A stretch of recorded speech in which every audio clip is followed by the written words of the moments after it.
hello लोगोफोर बड' जब enough' YouTube चेनेलाव नोंथांमोनखौ बरायबाय आसा खालामो गासैबो मोजाङैनो दङ BTR TET फैगासिनो दङ लोगोफोर बिनि बागै सावरायगोन गोबां कमेन्ट्स फैदों जे बिनि बागै भिडिअ खालाम दा फाइनाली भिडिअ खालामबाय जे टेट एग्जाम लिरनोब्ला बेसेबां फरायनाय नांगौ पार्सेन्ट नांगौ आरो डिप्ल'मा नांगौना नाङा बिनि सायाव सावरायगोन थ' बेनिखायनो भिडिअआ एसे गोलाव जागोन अब्लाबो नोंथांमोना भिडिअखौ जोबजासिम नायदो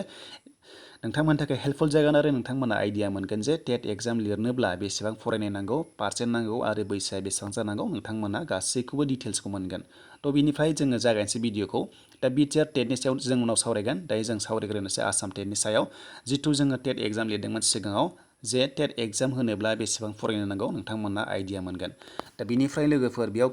कुइसना जादों जे टेट एग्जाम होनोब्ला B.Ed आरो लोगोसे D.EL.Ed थानांगौना थानाङा एबा गैयाब्ला होनो मोनगोन ना मोना थ' बेखौ जों सावरायगोन लास्टआव बेनिफ्राय दायो जों क्राइटेरियाखौ सावरायग्रोनोसै टेट एग्जाम लिरनोब्ला जोंनिया क्राइटेरिया बेसेबां थानांगौनो नोंथांमोना जेब्ला LP स्कुलाव टेट एग्जाम लिरगोन अब्ला थानांगोन नोंथांमोननि फरायनाया HS पास बेनिफ्राय पार्सेन्टआ जोंनि STफ्रा 45% थाथारनांगोन दा बिनि गोजौसिनबा मोजां जागोन नाथाय खमानो 45% थाथारनांगोन आरो जायफोरा माने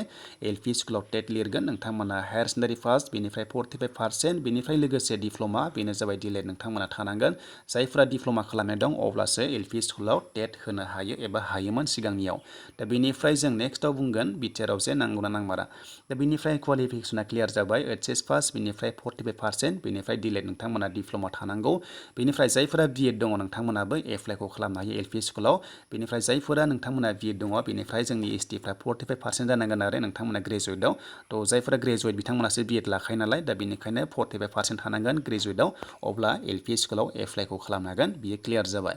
दा बेनिफ्राय दानिया फैबाय सेकेन्डआव बेनो जाबाय ME स्कुल एबा UPआव दा UP माने आपार प्राइमारि होनना बुङो दा बेयाव नोंथांमोना ME स्कुलाव एप्लाइ खालामनोबा नोंथांमोना मा जानांगौ B.Ed थाथारनांगोन B.Ed थानांगोन बेनिफ्राय नोंथांमोननि पार्सेन्टआ STफ्रा 45% जानांगोन ग्रेजुवेटआव बेनिफ्राय जायफोरा D.EL.Ed दङ नोंथांमोनाबो बेयाव एप्लाइखौ खालामनो हागोन बेनिफ्राय नोंथांमोननि पार्सेन्टआबो ग्रेजुवेटआव 45% जाथारनांगोन जोंनि STफ्रा थ' बे क्लियार जाबाय जायफोरा D.EL.Ed दङ बेनिफ्राय नोंथांमोना ग्रेजुवेट अब्लाबो ME स्कुलाव एप्लाइखौ खालामनो हायो आरो बे ME स्कुलाव क्लासआ 6निफ्राय 8सिम थायो बेनिफ्राय LPआव 1निफ्राय 5सिम थायो दा बेखौ क्लियार खालामबाय दा जोङो बे जाबाय आसाम टेटनि सायाव सावरायग्रोबाय जिथु जों सिगाङाव डिप्ल'मा गैयाबा टेट होनो हायामोन दा डिप्ल'माया कम्पालसरिमोन बेनिफ्राय BTRआव नांगौना नाङा उनाव मिथिसिगोन दायो जों थांग्रोनोसै क्राइटेरियाखौ नायग्रोनोसै नोंथांमोना नायदो जे टेट होनोब्ला बेसेबां फरायनाय आरो पार्सेन्ट नांगौ नोंथांमोना नायना लादो दायो आं फैबाय क्राइटेरियायाव लोगोफोर नोंथांमोना बेयाव माखासे टेटनि सायाव लिरनाय दङ दा बेयाव फैबाय जोङो टेट लोगोफोर माने टेट आरो बे आसाम टेट होनना बुंदों दा बेनिफ्राय LP आरो UPनि बेयाव थागोन दा बेनिफ्राय जों LPखौ नायग्रोनोसै दा बेयाव लिरनाय दङ लोगोफोर सिनियर सेकेन्डारि माने HS हायार सेकेन्डारि फार्स्ट लेभेलनि आरो बियो 50% थानांगौनो बेनिफ्राय 2 इयार्स डिप्ल'मा थानांगोन D.EL.Ed नोंथांमोना थानांगोन आरो दा बेनिफ्राय जोंनि STफ्रा बेयाव 45%आनो जायो जों बेखौ मिथिखायो दा बेनिफ्राय 2 इयार्स डिप्ल'मा थाथारनांगौ अब्लासो LP स्कुलाव टेट होनो हायो दा बेनिफ्राय सेकेन्डआव दङ जुदि बे गैयाब्ला नोंथांमोना मा थानांगौनो नोंथांमोना जाबाय B.Ed नोंथांमोना मिथिखागौ B.Ed मोनसे bachelor of elementary education special मोनसे डिप्ल'मा थायो नोंथांमोना 4 इयार्स खालामनांगौ बेखौ 50% थानांगोन जोंनि STफ्रा जेरावबो 45 बेखौ मिथिखायो बेखौ आं बुंला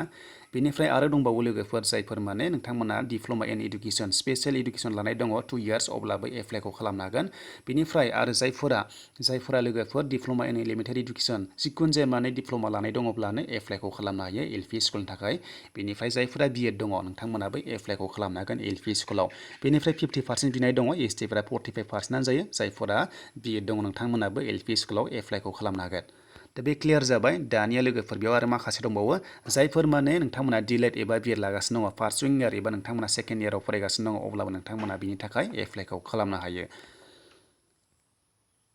बेयाव बुंनाया जाबाय लोगोफोर जायफोरा माने लास्ट इयार नोंथांमोननि एग्जामा जाथ'वाखै आरो जेनेबा पास जाजोबाखै नाथाय लास्ट इयार नोंथांमोना अब्लाबो एग्जामखौ टेटखौ होनो हायो नोंथांमोना फार्स्ट इयार होनना बुङो नोंथांमोना बेयाव एग्जामखौ होनो हागोन बेनिफ्राय दानिया फैबाय आपार प्राइमारि एबा ME स्कुलनि दा ME स्कुलाव एप्लाइ खालामनोबा बेसेबां क्वालिफिकेसन नांगौ नोंथांमोना नायना लादो दा बेयाव दङ नै लोगोफोर नोंथांमोना बुंदों graduation with second year diploma नोंथांमोना 2 इयार डिप्ल'मा खालामनाय जानांगोन एलिमेन्टारि खालामनाय जानांगोन बेनिफ्राय बुंदों लोगोफोर 50% बिनाय दङ नाथाय STफ्रा 45आनो जायो दा बेनिफ्राय ग्रेजुवेटआव नोंथांमोना जिखुनु जाया डिप्ल'मा थाबानो एप्लाइखौ खालामनो हागोन आरो बे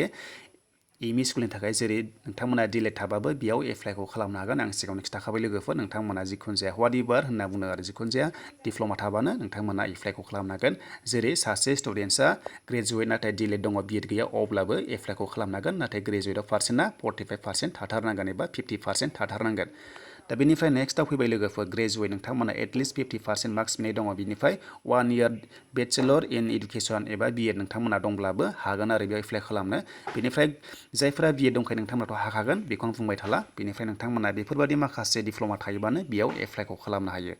थ' बेनोसै लोगोफोर नोंथांमोना बेनिफ्राय बुजिबाय जे डिप्ल'मा गैयाबा टेट एग्जाम होनो हाया सिगांनि आसाम टेटआव एबा दानि सोलिफुबाय थानाय टेटआव दा बेनिफ्राय जोंनो थांसै नेक्स्टआव BTRनि सायाव दा जों बेयाव थांनाय सिगां मोनसे खोथाखौ आं खिथाग्रोनोसै जिथु जों पार्सेन्टनि खोथा होनगासिनो लोगोफोर दा पार्सेन्टआ जाबाय 5% माने कनसिडार दङ आरो 50% बिबाय थादों नालाय दा बेनिखायनो जोंना 45%आनो जायो बेयाव रोखा लिरनाय दंखायो जायफोरा SC ST OBC MOBC बिथांमोना माने 5% कनसिडार दङ बेनिखायनो 45%आनो जायो जोंनिया दा बेनिफ्राय आरो दंबावो नै LP स्कुलाव बेबायदि एखेयानो लोगोफोर नोंथांमोना मिथिखायो दा बेबायदिनो कनसिडार दङ दानिया लोगोफोर बैसोनि खोथा दा बैसोखौ नायलांखादो दा बैसोआ मिनिमाम 18 इयार्स लोगोफोर जोंनिया मिनिमाम 18 इयार्स 18 बोसोर जानाय लोगो लोगो जायफ्रा डिप्ल'मा दङ एप्लाइखौ खालामनो हागोन एबा टेट एग्जाम होनो हागोन बिनिफ्राय गोजौसिना जाबाय 38 इयार्ससिम जोङो एप्लाइखौ खालामनो हागोन नाथाय STफ्रा आरोबाव 5 इयार्स बारा मोनो लोगोफोर नोंथांमोना 43 इयार्ससिम एप्लाइखौ खालामनो हागोन दायो जों फाइनालि फैबाय BTR TETनि सायाव लोगोफोर दायो जोङो BTR TETनि सायाव सावरायनोसै दा BTR TET जानो गोनां दङ स्पेसियेलि फर बर' मिडियाम होनना बुंगासिनो दङ दा बेयाव बेसेबां ओंखारमारो पस्टआ बेनि सायाव जेबो अफिसियेल नटिफिकेसन गैथ'वा आरो आपडेटबो होखायाखै नाथाय बुंदों गोबाङानो जे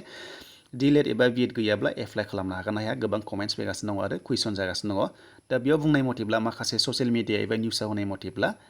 दानिया D.EL.Ed एबा B.Ed गैयाब्लाबो BTR TET होनो मोनगोन होनना बुंदों नाथाय बेसेबां सैथो बेखौ मिथिया दा बेबायदि जायोब्लाथ' जोबोर मोजांनि खोथा लोगोफोर जायफोर माने ग्रेजुवेट आरो लोगोसे हायार सेकेन्डारि पास खालामना दङ नोंथांमोना टेट होनो हागोन नाथाय बेयावबो पार्सेन्टनि खोथा थागोन जायफोरा पार्सेन्ट दं अब्लासो नोंथांमोना एप्लाइखौ खालामनो हागोन बा टेट होनो हागोन दा जों मिथिबाय सरासनस्रा मिनिमाम पार्सेन्टआ HS पास बेनिफ्राय 45% नोंथांमोना जानांगौ बेनिफ्राय जायफोर ग्रेजुवेट नोंथांमोनाबो 50% एबा 45% थानांगोन अब्लासो टेटखौ होनो हायो दा बेबायदि जानो हागौ लोगोफोर जुदि D.EL.Ed एबा B.Ed गैयाब्लाबो एप्लाइ खालामनो हायोब्ला पार्सेन्टनि खोथा फैनो हागौ आरो लोगोसे ओरैबो जानो हागौ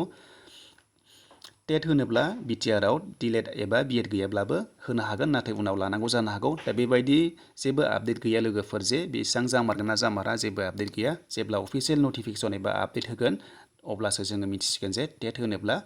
D.EL.Ed एबा B.Ed नांगौना नाङा बेनि सायाव उनावसो मिथिसिगोन लोगोफोर दा बेनोसैमोन नोंथांमोना एसेबाबो आइडिया मोनबाय टेट होनोब्ला बेसेबां क्वालिफिकेसन पार्सेन्ट नांगौ आरो बैसोआ बेसेबां थानांगौ नोंथांमोना डिटेल्सखौ मोनबाय दा बेनिफ्राय नेदो लोगोफोर BTR TETनि सायाव मा फैयो नोंथांमोना अब्लासो जेब्ला मोनगोन नटिफिकेसन अब्लासो मिथिसिगोन दा लोगोफोर नोंथांमोना चेनेलाव फैनानै मोजां मोनदोंबा लाइक खालामदो कमेन्ट खालामदो गोदानै फैदोंबा चेनेलाव साबस्क्राइबबो खालामना लादो जेब्ला टेटनि सायाव आपडेट मोनगोन अब्ला जोङो नटिफिकेसन मोनोब्ला नोंथांमोननो भिडिअ खालामगोन